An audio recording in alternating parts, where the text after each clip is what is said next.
Halo semuanya, selamat datang di channel Auto Driver.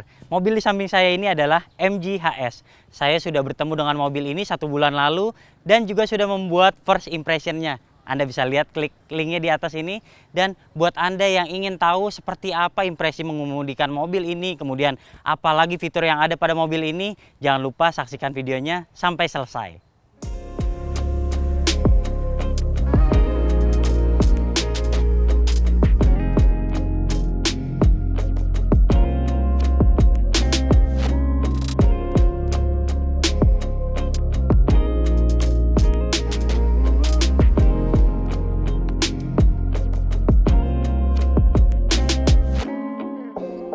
Meskipun saya sudah membuat first impressionnya, namun saya ingin menjelaskan lagi apa saja secara singkat yang ada pada mobil ini, terutama pada bagian eksteriornya. Lampunya kita lihat menggunakan LED proyektor yang terang sekali pada saat malam dan itu tampilannya cukup bagus. Kemudian fog lampnya juga tampak lebar di bagian bawah dan ada aksen berwarna silver di bagian bawah sini, membuat tampilannya seperti SUV yang sangat maco dan untuk SUV perkotaan tentunya. Di bagian samping kita lihat ada velg yang cukup kokoh dengan palang 5 dan warnanya ada 2 warna, yaitu silver serta abu-abu seperti ini. Dan kita lihat dengan ban efisien grip dari Goodyear berukuran 235/50 dan ringnya 18 ini menghadirkan konsumsi bahan bakar yang tentunya akan lebih baik ketimbang ban lainnya. Nah, beranjak lagi ke bagian samping, kita lihat di bagian bawah ada plat chrome dari bagian depan hingga bagian belakang. Kemudian ini juga chrome. Dan ini ada roof rail juga berwarna chrome juga. Mungkin akan mudah sekali baret gitu ya. Tapi biasanya orang yang membeli mobil ini tidak akan membawa barang banyak untuk ditaruh di atas sini. Jadi sepertinya akan tetap aman-aman saja. Lantas seperti apa impresinya di bagian belakang? Secara desain memang MG HS ini banyak yang bilang tidak memiliki identitas desain. Di bagian depan dia dibilang mirip Mazda CX-5, sementara di bagian belakang juga tampak mirip seperti SUV Korea pada umumnya.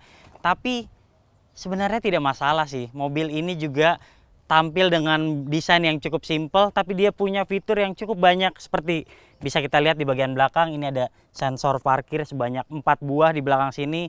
Kemudian Anda juga mendapatkan defogger, stop lamp, wiper belakang, dan antenanya juga sudah shark fin. Jadi tampilannya lebih keren lagi.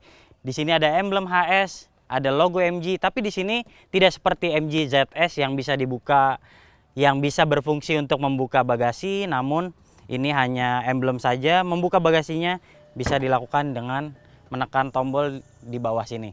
Dan ini sudah power tailgate, jadi memudahkan Anda untuk membuka bagasinya tentu. Nah, ini dia kapasitas bagasi MG HS 463 liter. Memang tidak sebesar Honda CR-V, tapi bisa kita lihat cukup lapang. Dan buat keamanan tentunya biar tidak kelihatan dari luar, ini ada separator yang bisa Anda tutup, jadi membuat barang bawaan Anda di bawah sini terasa aman. Kemudian Anda yang ingin mencari di mana letak ban serepnya, letaknya di sini. Di bawah sini Anda bisa menemukan ban berukuran ring 17 yang bisa tentunya Anda gunakan dalam keadaan darurat. Mobil ini dilengkapi dengan kapasitas bagasi yang tentunya bisa lebih lega lagi karena kabin baris kedua bisa dilipat rata dengan lantai seperti ini.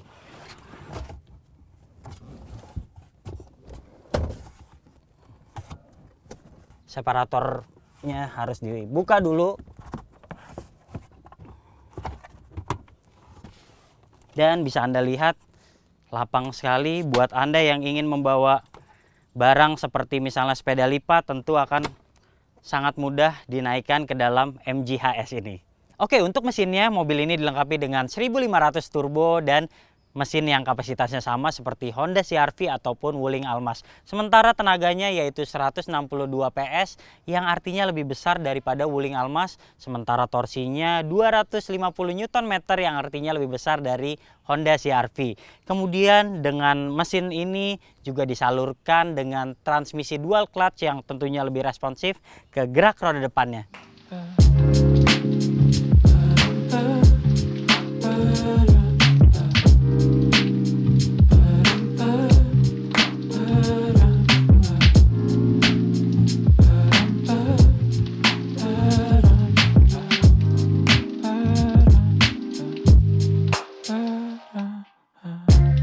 Oke, sekarang saya sudah berada di dalam interior dan ini adalah bagian yang paling saya sukai dari mobil ini.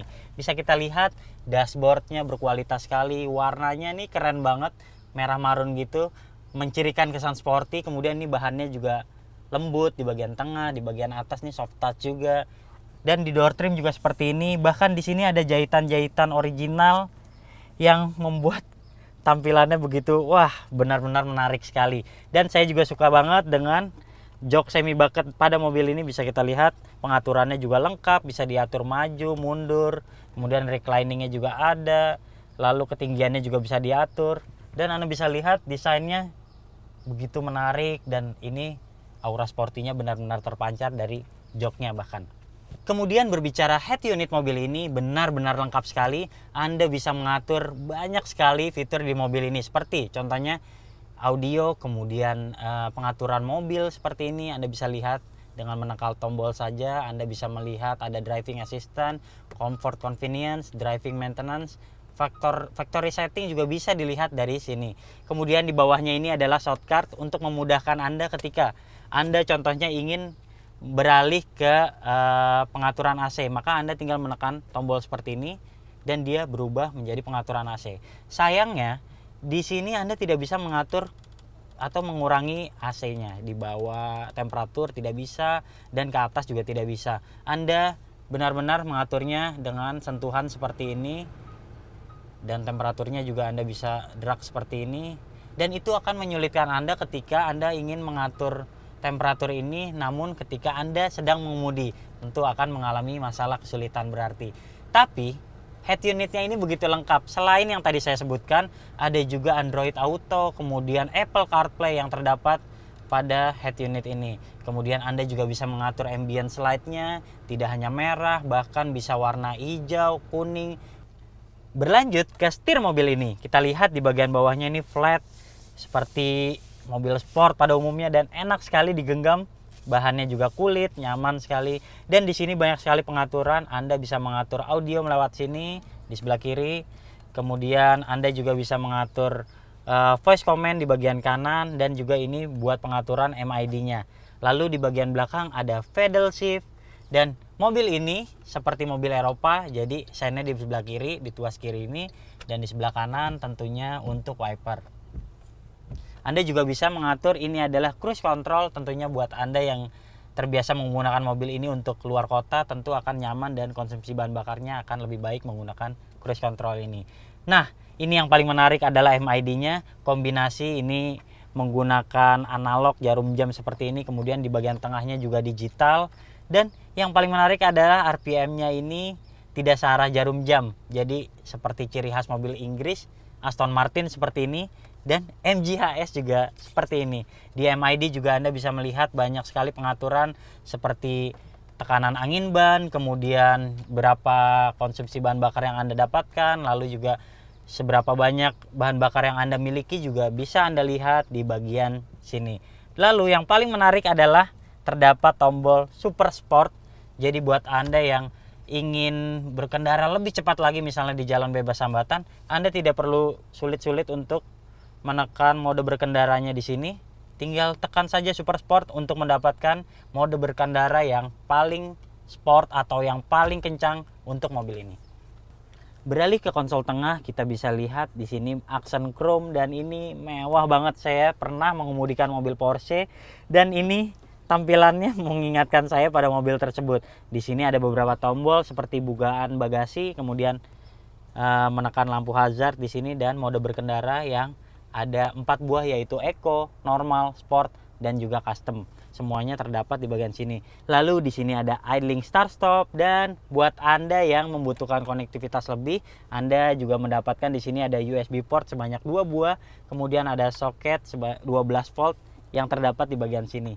Wah, begitu lengkap mobil ini. Dan buat Anda yang membutuhkan cup holder, di sini juga ada sebanyak 2 buah di bagian tengah. Lalu di bagian sini seperti tempat untuk menaruh koin untuk membuat kabin konsol tengah ini lebih rapi.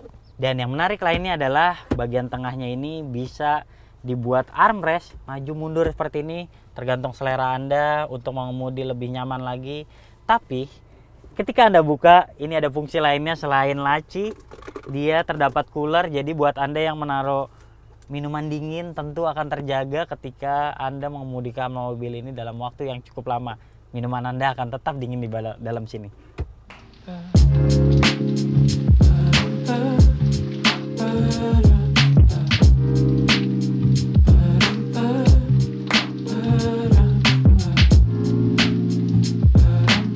Ya, sekarang saya sudah berada di kabin tengah MG HS. Ini adalah posisi mengemudi saya dan saya tingginya 170 cm. Bisa dilihat ruang kakinya masih sangat lega. Kemudian untuk ruang kepalanya juga cukup oke. Bahkan untuk Anda yang mungkin lebih tinggi dari saya sekitar 10-15 cm akan tetap nyaman duduk di belakang sini. Kemudian joknya juga masih jok kulit dengan jahitan-jahitan yang cantik.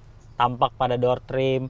Kemudian di sini juga ada speaker, jadi bagian tengah sini Anda juga tetap akan mendapatkan suara yang tetap enak seperti di kabin bagian depan. Lalu yang membuat terasa lebih lega lagi adalah hadirnya panoramic roof seperti ini. Jadi membuat sepertinya ini kabin sangat lega sekali. Dan yang saya membuat duduk di tengah ini begitu nyaman adalah ventilasi AC-nya terdapat 2 buah di sini, meskipun tidak ada temperatur di sini, tapi ini juga cukup nyaman untuk Anda yang berlama-lama duduk di baris kedua. Kemudian, ketika Anda gadgetnya habis, Anda juga bisa mengecharge di sini karena di sini ada USB port sebanyak 2 buah. Lalu buat Anda yang terbiasa membawa dokumen penting ataupun kertas-kertas lainnya, bisa ditaruh di pocket ini yang agak keras ya. Tapi ini membuat tampilannya jadi rapi dan modern sekali. Lalu untuk Anda yang terbiasa santai di kabin baris kedua, Anda bisa menarik armrest ini dan Anda akan duduk lebih santai. Apalagi di sini juga armrestnya bisa difungsikan sebagai cup holder sebanyak 2 buah. Lalu penyimpanan lainnya juga membuat dompet ataupun gadget Anda akan tersimpan dengan rapi di bagian sini. Ya, semuanya juga sudah dilengkapi dengan headrest yang bisa diatur. Di bagian tengah juga bisa. Kemudian tidak lupa untuk fitur keselamatan, tentunya ada safety belt sebanyak 3 titik. Ini hilang nih. Ini dia seat beltnya. Ya, sangat nyaman berada di kabin baris kedua MG HS ini.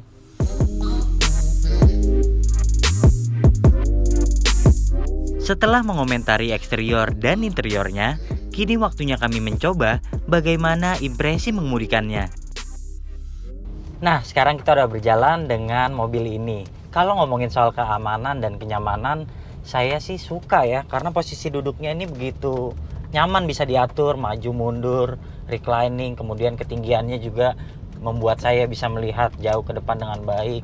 Kemudian juga enak banget, jadi posisinya ini setirnya juga bisa diatur lengkap nih. Jadi tiltnya ada, teleskopiknya ada, terus juga blind spotnya minim. Jadi kalau misal kita mau beralih ke sisi kiri seperti ini, mau sedikit bergeser ataupun ke kanan, ini kalau ada mobil di belakangnya juga ada sensor yang membuat kita jadi lebih waspada. Jadi cukup aman banget mengemudikan mobil ini. Memang kalau lewat jalanan yang sedikit permukaannya kasar gitu ya, misalnya sedikit keras ya memang bantingan suspensinya mobil ini, tapi kalau saya yang biasa mengemudikan mobil sendiri atau berdua itu nggak merusak kenyamanan mengemudikan mobil ini sih. Jadi kayak normal aja seperti SUV pada umumnya.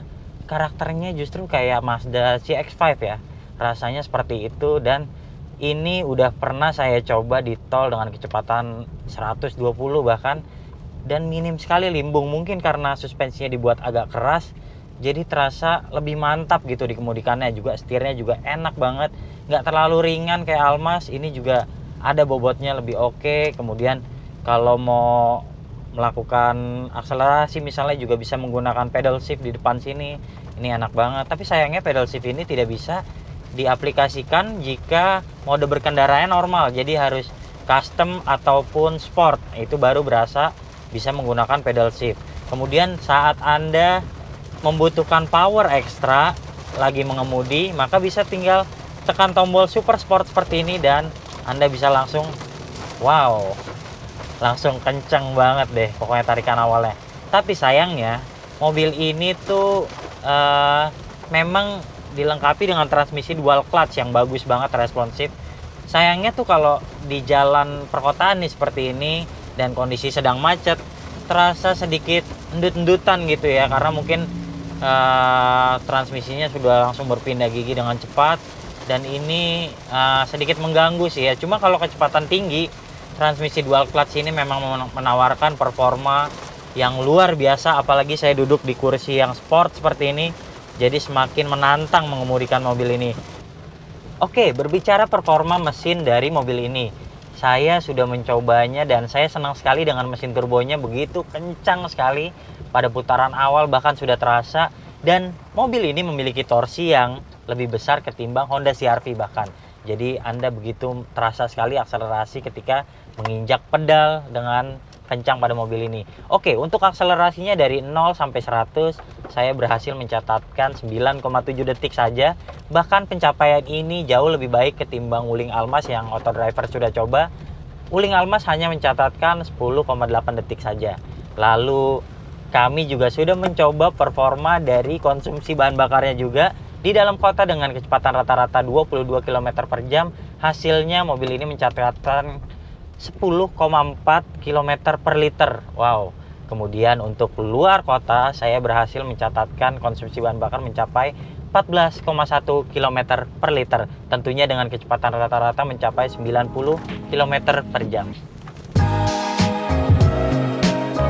Meski pengendalian dan performa mobil ini banyak positifnya, namun ada juga kekurangannya.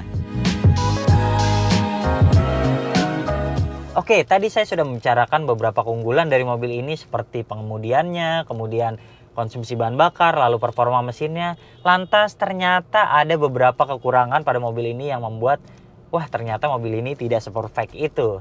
Yang pertama, saya tidak suka dengan head unit yang benar-benar full digital seperti ini. Ini tools atau shortcutnya hanya cuman untuk mengembalikan tampilan saja, namun tidak bisa mengaturnya seperti ketika saya mengemudi seperti ini.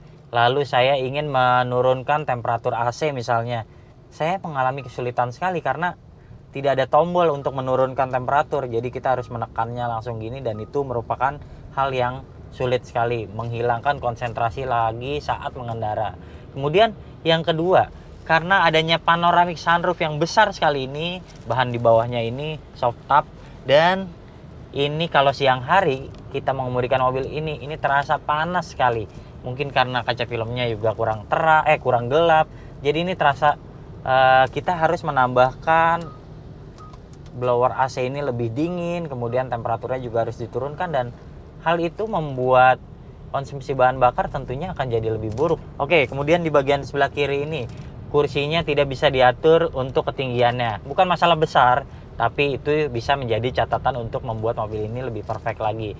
Lalu sedikit ada noise ketika kita mengemudikan dalam kecepatan yang tinggi, lantas kita seperti menginjak jalanan kontur tidak rata, itu terasa sekali masuk ke dalam kabin, dak dak dak dak.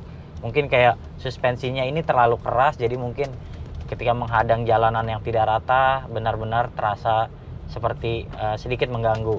Oke, secara keseluruhan ini udah fiturnya benar-benar di luar ekspektasi. Mungkin faktor lainnya Anda harus memperhatikan bahwa mobil ini harganya tidak murah, 428,9 juta. Artinya untuk di segmen mobil SUV Cina seperti Wuling Almas, seperti DFSK Glory, iAuto yang paling mahal, tidak lebih mahal dari mobil ini.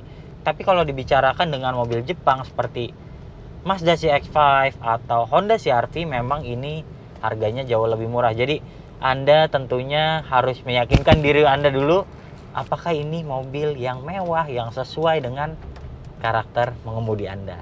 Jadi sebelum menjatuhkan diri untuk memilih ini, pastikan Anda sudah banyak perhitungan lainnya.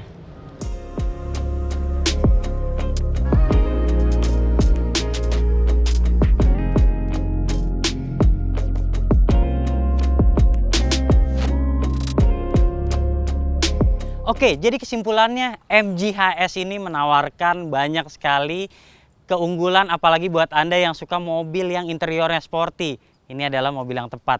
Meskipun ini produksi Cina ataupun ini adalah brand Inggris, sepertinya MG tetap kuat dengan brand Inggrisnya. Dia menciptakan ruang kabin yang benar-benar mewah dengan soft touch-nya, dengan instrumen clusternya yang bagus, dan mobil ini cukup menarik untuk dimiliki. Tapi harganya 428,9 jutaan, tentunya untuk sekelas mobil Cina tentu banyak sekali pesaing yang lebih murah. Namun untuk mobil Jepang seperti Honda CR-V ataupun Mazda CX-5, ini mobil harganya jelas lebih murah.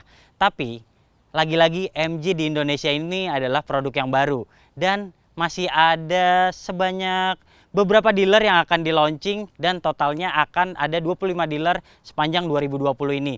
Jadi tentu Anda butuh pembuktian untuk membuat mobil ini apakah cukup layak untuk saya miliki, misalnya seperti itu. Oke, ini adalah mobil yang baik dan demikianlah hasil review kami terhadap MG HS. Jika Anda suka video ini, jangan lupa klik like, subscribe, serta tulisan komen di kolom komentar. Main-main juga ke website kami di www.autodriver.com. Sementara yang belum, jangan lupa download aplikasi Autodriver di Google Play Store. Terima kasih Anda sudah menyaksikan video ini dan sampai jumpa di video kami selanjutnya.